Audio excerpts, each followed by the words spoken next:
বা খেলানো হয়েছে, কিন্তু 5ই আগস্টের তারুণ্য দুর্ভাগ্যজনকভাবে এখন বিভ্রান্ত।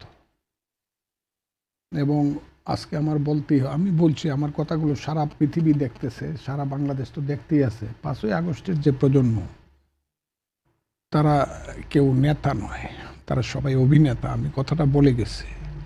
এরা অন্যের প্রম্পট করছে, সেই প্রম্পটে ওই যে আমি বলছি যে জামাত ইসলাম পিছন থেকে পড়ছে, বলো বাংলা বিহার উড়িষ্যার মহান অধিপতি।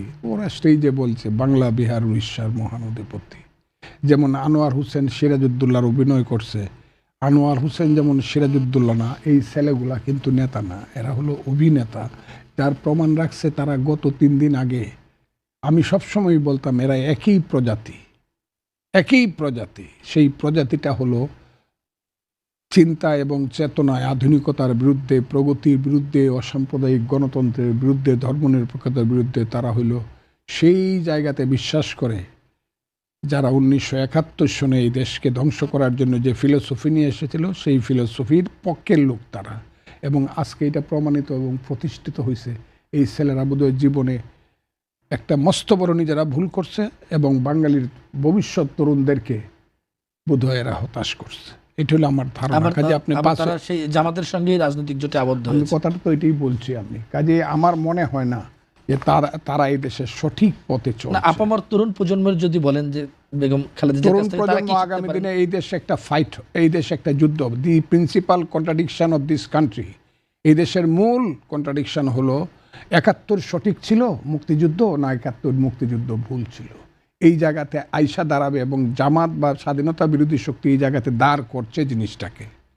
ইচ্ছা না থাকা সত্ত্বেও মুক্তিযোদ্ধাদেরকে এখানে মুক্তিযুদ্ধকে বাঁচাইতে গিয়ে এখানে দাঁড় হতে হবে। এবং বিএনপি যেহেতু মুক্তিযুদ্ধের ঘোষকের দল, শহীদ প্রেসিডেন্ট জিয়াউর রহমান বীরুত্তমের দল, এই বিএনপিকে এবং তার সন্তানকে কিন্তু মুক্তিযুদ্ধের পক্ষেই দাঁড়াতে হবে এবং এই জায়গাতে মুক্তিযুদ্ধ জয়লাভ করবে এবং নতুনভাবে নতুন প্রজন্ম মুক্তিযুদ্ধের দিকে আসবে এবং মুক্তিযুদ্ধকে নিয়ে তারা আধুনিকতার রাজনীতি করবে, প্রগতির রাজনীতি করবে, বিজ্ঞান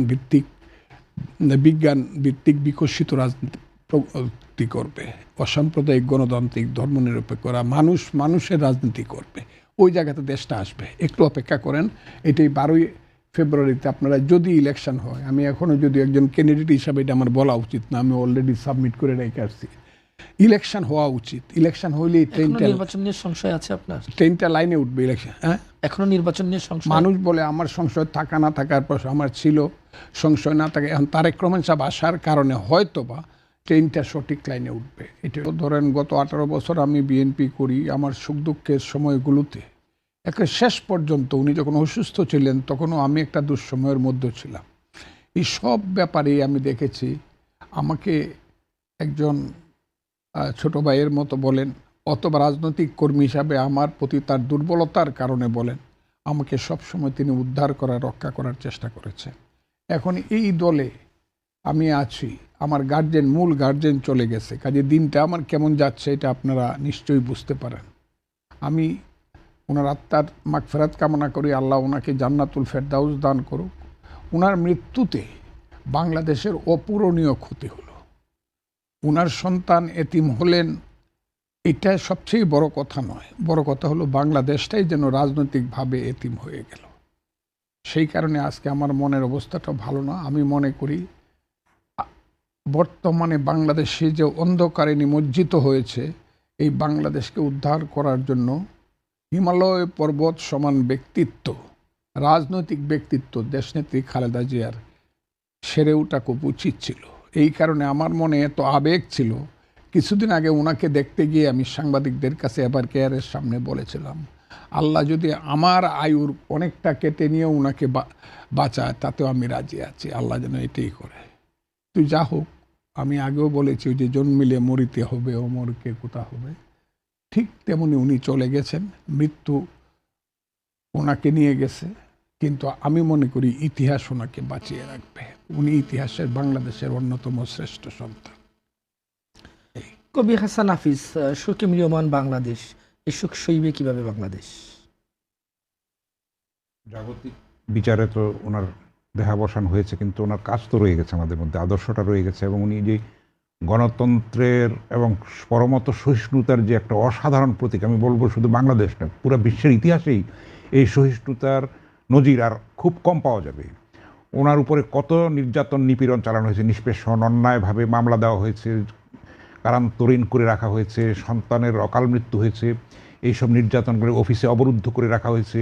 স্বামীর বাড়ি থেকে, যেই স্বামী স্বাধীনতার ঘোষক এবং মুক্তিযুদ্ধের সেক্টর কমান্ডার, জেট ফোর্সের অধিনায়ক, সাবেক সেনাপ্রধান এবং সাবেক রাষ্ট্রপতি, তার স্মৃতি বিজড়িত সেই বাড়ি থেকে অন্যায়ভাবে উচ্ছেদ করা হয়েছে। তারপরে আমরা একের পর এক দেখেছি যে নির্যাতন নিপীড়ন, তার জ্যেষ্ঠ সন্তান তারেক রহমানকে কীভাবে 1/11-এর পরে নির্যাতন নিপীড়ন করা হয়েছে। দীর্ঘ নির্বাসনের পর তিনি আমাদের মধ্যে ফিরে এসেছেন, কিন্তু আমরা আবার শোকাচ্ছন্ন হলাম। দেশ একটা মাতৃহীনতার বেদনায় কিন্তু আচ্ছন্ন, যেটা বীর মুক্তিযোদ্ধা জনাব ফজলুর রহমান ঠিকই বলেছেন, রাজনৈতিক ক্ষেত্রে এতিম হয়েছে। আমরা কিন্তু একটা মাতৃহীনতার মধ্যে আছি। এই সংকট কাটিয়ে উঠতে সময় লাগবে, তবে আমরা শোককে যেন শক্তিতে পরিণত করতে পারি, আমরা যেন তার শিক্ষাটা নিই। গণতন্ত্রের উত্তরণের যে অভিযাত্রা যে আমাদের একটা চলছে, এখন কার্যক্রম চলছে, সেটাকে সংহত করার জন্য, দেশের স্বাধীনতা, সার্বভৌমত্ব, শান্তি শৃঙ্খলাকে নিশ্চিত করার জন্যে, এবং যেই ষড়যন্ত্র আছে নির্বাচন নিয়ে, যে শঙ্কা এবং সংশয় এখনও আছে, ষড়যন্ত্র আছে, দেশের ভিতরে আছে, দেশের বাইরে আছে, সেটাকে মোকাবেলা করার জন্যে ঐক্যবদ্ধভাবে আমরা যেন তার আদর্শে প্রাণিত হয়ে, উজ্জীবিত হয়ে আমরা যদি ঐক্যবদ্ধ থাকতে পারি এবং এই ষড়যন্ত্র মোকাবেলা করতে পারি, তাহলেই তার স্মৃতির প্রতি সত্যিকারের শ্রদ্ধা জানানো হবে এবং আমরা একটা দিক নির্দেশনা পাবো, যেটা উনি রেখে গেছেন বাতিঘর হিসেবে। মানে ওনার দীর্ঘ 43 বছরের যে মানে কর্মবহুল যে জীবন এবং আদর্শ যে উনি স্থাপন করে গেছেন, নারী শিক্ষার বিস্তার বলেন, সংসদীয় গণতন্ত্রে প্রত্যাবর্তনের কথা বলেন, তারপরে আরও নানান দিক দিয়ে অন্তর্ভুক্ত করেছেন সংবিধানে উনি যে তত্ত্বাবধায়ক সরকার, সেটা যে উনি পরমত্ত সহিষ্ণুতার যে এত নির্যাতন নিপীড়নের বিরুদ্ধেও কারো বিরুদ্ধে কোনো কটূক্তি করেন না, উনি জিঘাংসা প্রতিহিংসার নির্মম শিকার হয়েছেন, আমরা দেখেছি। সেটা নজিরবিহীন, পৃথিবীর ইতিহাসে এরকম কুৎসিত আক্রমণ এবং কুৎসিত নিষ্পেষণ কিন্তু খুব কম হয়েছে। সেগুলির জবাব উনি দিয়েছেন সহিষ্ণুতা দিয়ে, সর্বংসহা ধরুণীর মতো, মৃত্তিকার মতো, এবং নিজের সন্তানদের উনি কত কষ্ট করে কিন্তু রক্ষা করেছেন। তারপরেও আমরা দেখেছি যে দেশের জন্য উনি কিন্তু সমস্ত কিছু ত্যাগ করেছেন এবং নিপীড়ন সহ্য করেছেন। উনি বলেছেন, বাংলাদেশ আমার ঠিকানা, এখানে আমি জন্মেছি, এখানে আমি মরতে চাই। উনি কিন্তু সবসময় কিন্তু চেয়েছেন দেশটাকে সংহত করার জন্যে, সত্যিকারের সমৃদ্ধ একটা দেশ গঠনের জন্য নিজের জীবন উৎসর্গ করেছেন। আমরা তো তাকে ইতিহাস থেকে আমরা বিচ্ছিন্ন করব কি করে? বাংলাদেশের গণতন্ত্রের ইতিহাসের সঙ্গে তার যে বন্ধন, সেটা অচ্ছেদ্য একটা বন্ধন। জনাব ফজলুর রহমান, আপনি তো রাজনীতির ময়দানের মানুষ, সারা জীবন রাজনীতির ময়দানেই ছিলেন, ছাত্র জীবন থেকে আজ অবধি। জনাব বেগম খালেদা জিয়ার রাজনীতির আগমনের দৃশ্যপটগুলো কেমন ছিল এবং আপনি কিভাবে পর্যবেক্ষণ করেছেন সেই সময়ের স্মৃতিগুলো যদি একটু আমাদেরকে বলতেন, এবং নেতৃত্বের ক্ষেত্রে তার প্রধান কি কি বৈশিষ্ট্য আপনাকে মুগ্ধ করে বা বাংলাদেশের মানুষকে মুগ্ধ করে বলে আপনি মনে করেন? আমি উনাকে চিনেছি, উনি আমাকে চিনেছেন। আমি ছাত্রলীগের প্রেসিডেন্ট ছিলাম তখন। আমার ছাত্রলীগ কমিটিটা ছিল ফজলুর চূর্ণ। এরশাদ বিরোধী আন্দোলন প্রথম শুরু করি 17 সেপ্টেম্বর 1982। তখন শহীদ জিয়া পৃথিবী ছেড়ে চলে গেছেন, সাত্তার সরকার চলে গেছে, এরশাদ হুসেন মোহাম্মদ এরশাদের নেতৃত্বে সামরিক শাসন জারি হয়েছে 24 মার্চ 1982। আর আমরা আন্দোলনটা শুরু করি 17 সেপ্টেম্বর 1982। সামরিক জান্তা ব্যারাকে যাও, গণতন্ত্র ফিরিয়ে দাও। এটা ছিল মূল স্লোগান। শিক্ষা কোনো পণ্য নয়, শিক্ষা হলো অধিকার। আমি সুশিক্ষা নিয়ে বাঁচতে চাই, মজিদ খানের শিক্ষা নিচ্ছি, মানি না মানব না। এই স্লোগানের উপরে আমরা 14টা ছাত্র সংগঠন এক হয়ে যখন আমরা আন্দোলন করি, সেই সময়ে দেশনেত্রী বেগম খালেদা জিয়া রাজনীতিতে আসবেন মনে হচ্ছে, কিন্তু তাকে আসতে দেওয়া হচ্ছে না। কারণ সবারই একটা চিন্তা ছিল যে তারা যে এখান থেকে তার দলের বড় বড় নেতারা চলে গেলেন, জাতীয় পার্টির যারা মন্ত্রী ছিলেন, আমি আর আজকে তাদের নাম বলতে চাই না, তারা তাকে ছেড়ে চলে গেলেন। প্রধানমন্ত্রী যারা ছিলেন তারা চলে গেলেন নতুন সামরিক শাসকের সঙ্গে। শুধু দেশকে রক্ষা করার জন্য, দলকে রক্ষা করার জন্য তিনি নিজে রয়ে গেলেন। সেই সময়ে আমরা যখন আন্দোলন করে 1983 সনের 14ই ফেব্রুয়ারি জয়নাল জাফর দীপালি শাহাদের মৃত্যুতে আমরা যেদিন আন্দোলন করলাম, আমি তাকে প্রথম দেখলাম একদম অস্থিরভাবে উনি ছুটে এসেছেন সেই ঢাকা বিশ্ববিদ্যালয়ের চত্বরে সেইখানে দেখলাম, তখন উনি রাজনীতিতে অফিসিয়ালি ওইভাবে আসেননি। তারপরে তাকে যেখানে দেখলাম সেটা হলো উনি আমাদের সব ছাত্র নেতৃবৃন্দকে ডাকলেন, এবং সেই সময়ে একজন অরাজনৈতিক ভদ্রমহিলা, তার কথা শুনে আমার মনে হলো যে তার মতো সুন্দর করে, এইরকম সম্মান করে, অন্যকে সম্মান করে, আমরা তার সন্তান তুল্য তাদেরকে এমনভাবে উনি সম্বোধন করলেন, আমি তার আচরণে বিমোহিত হলাম।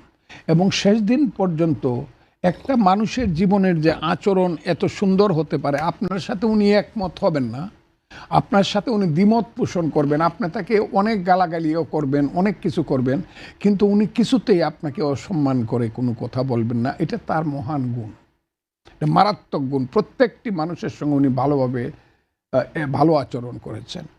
আমি সেদিন থেকেই উনার সঙ্গে, আমি ছাত্রলীগের প্রেসিডেন্ট, কিন্তু উনি হলেন জাতীয়তাবাদী দলের নেত্রী, আমি সেদিন থেকে উনার প্রতি অনুগত অনুরক্ত ছিলাম। এবং এরপর থেকে ওনার সঙ্গে আমার একটা সাংঘাতিক সম্পর্ক ছিল, আন্দোলনের সংগ্রামে একটা সম্পর্ক ছিল।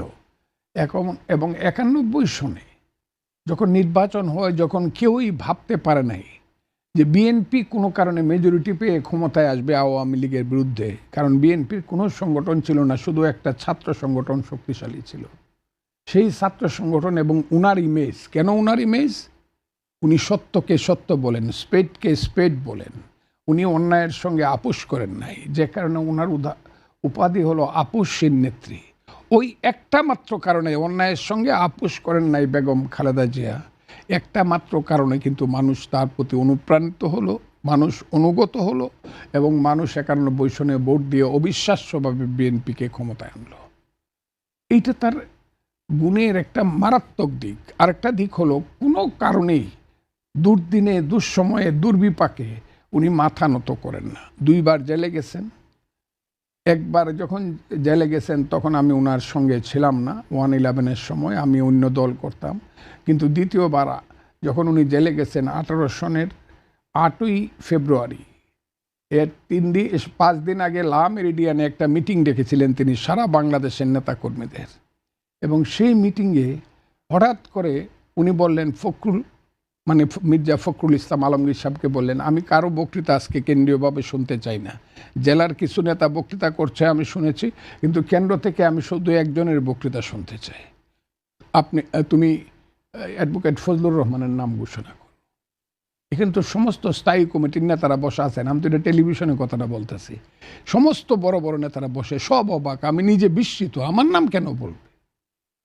কিন্তু আদেশ হলো আমার বক্তৃতা উনি শুনবেন। আমি দাঁড়িয়ে একটা বক্তৃতা, এক নিঃশ্বাসে একটা দীর্ঘ বক্তৃতা করলাম। বক্তৃতা করে যখন ওনার সাথে গেলাম, উনি আমার সঙ্গে হাত মিলিয়ে ওনার চোখের পানি ফেলে বললেন, আপনার বক্তৃতা শুনে আমি 20 বছর জেল খাটতে পারব। এবং আমার মতো একজন, ওই সময়ের একজন নতুন দলে যোগদান করা কর্মীকে এত সম্মান দেওয়া, এইটা আমি আর কোথাও পাবো বলে মনে করি না। কারণ যে দলটা আমি জীবন যৌবন সব শেষ করে করেছি, যে দলের জন্য আমি এত বেশি কাজ করেছি, এটা অকল্পনীয়। আমি যদি সেই কাজ অন্য কোনো কিছুর জন্য করতাম তাহলে ওলি আল্লাহ হইতাম আমি।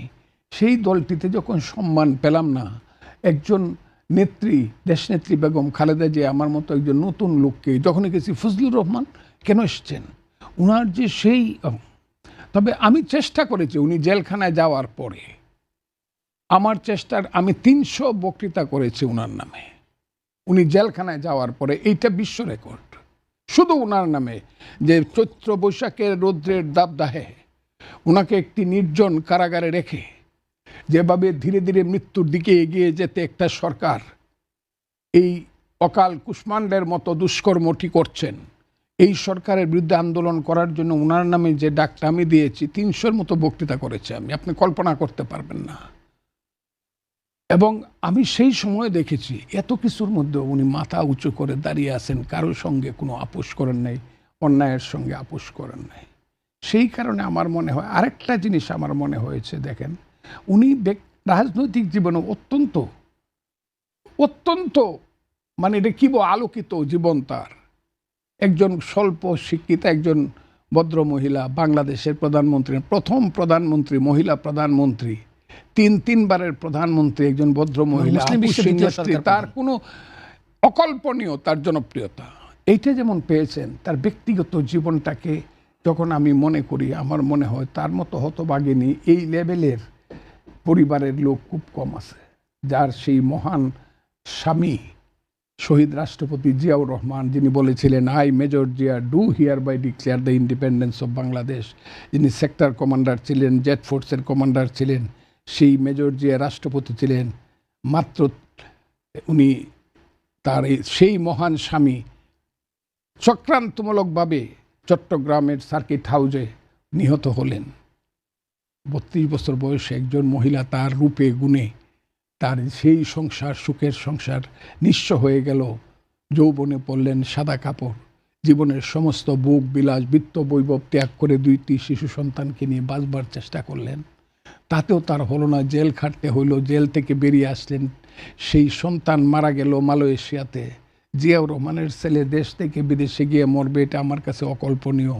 মৃত্যুর আগে নাকি সে কেঁদে কেঁদে বলেছিল আমি আমার মায়ের মুখ দেখতে চাই, আমি আমার মায়ের মুখ দেখতে চাই। উনি হইলেন হতভাগিনী, মৃত্যুর আগে সন্তানের মুখ দেখতে পারে নাই, সন্তানও তার মুখ দেখতে পারে নাই।